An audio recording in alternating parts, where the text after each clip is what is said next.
Right, so we're going to talk about how to make a quiz. And I'm going to go to my menu and I'm going to select quizzes. You'll notice it's grayed out, and that just means that I haven't made this available to students because I'm putting my quizzes in the modules. So that now that I'm here, you can see I've already got some quizzes that I've made. But when you're ready to make your first quiz, you're just going to select the plus blue quiz button. And once I'm here, it's going to prompt me to give this a title. So I'm just going to give it a quick title. And then from here, I would give any instructions that I would have for students. I can type those in, as well as I can add a video, I can add link to an outside URL, I can put pictures in here. So there's lots of options that I have. I could even record myself giving instructions to students if I wanted to. So after I've added my instructions, then I'm going to scroll down and I'm going to select which type of quiz this is going to be. And you can see I've got 4 options. I can make this a practice quiz, which means that students will get credit for doing the quiz, but the score will not hurt their grade. A graded quiz, whatever they do score will matter and go into the grade book.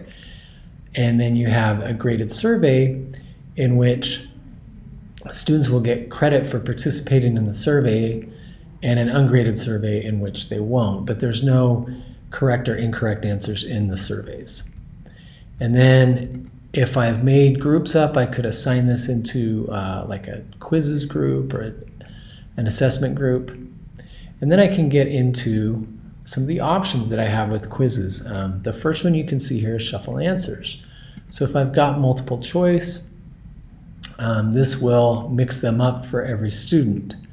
Now that doesn't change the order of the questions, just the answers A through whatever you put in there, A through D, will be different for each student.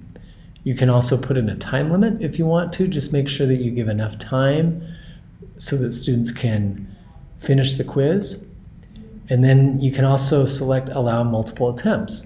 So if this is a formative assessment, this is a great way to, Canvas quizzes work great for formative assessments. And you can see here that I can pick to keep either the highest, the latest, or it will even average the score for me. And I can give a certain amount of attempts. I can say every student gets 3 attempts. This next set of options will allow students to see their quiz responses, and you can say, oh, I only want them after their last attempt or once after each attempt. And then you can also allow students to see the correct answers. Some things to think about here, though, is if you're teaching in like first period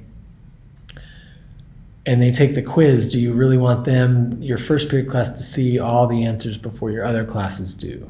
So one thing you can do is you can show the correct answers on a particular date. You can say, I'll allow them to see it on this Thursday. We'll take the quiz on Tuesday and Wednesday. And then you can even hide those as well.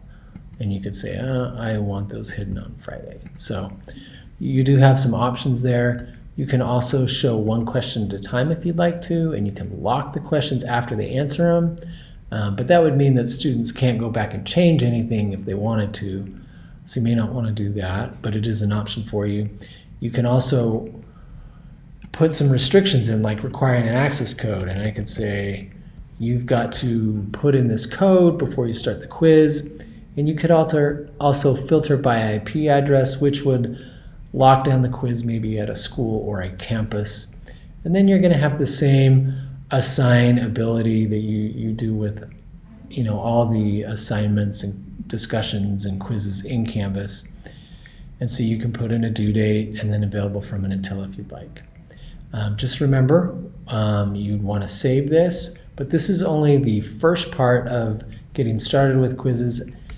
After we add the details, we then go to the questions. So just realize there are going to be 2 separate tabs on this page. So all right, go ahead and get started creating a quiz.